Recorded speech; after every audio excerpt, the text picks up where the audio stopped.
Finally कभी कभी बहुत खुशी मिलती है और खुशी का कारण है ये।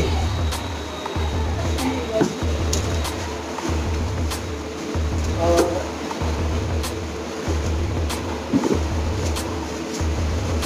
चलिए देखते हैं क्या है।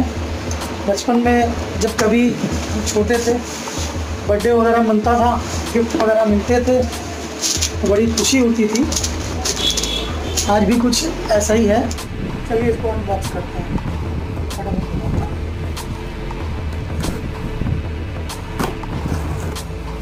अब देखते हैं कि क्या इसमें गिफ्ट है।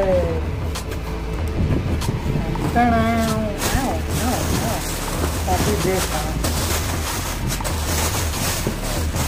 डबल रैप ढेर सारा। चलो चारों तरफ दिखाओ।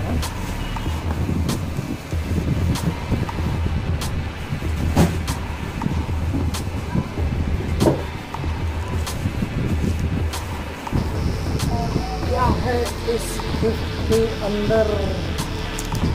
तो इधर देखो,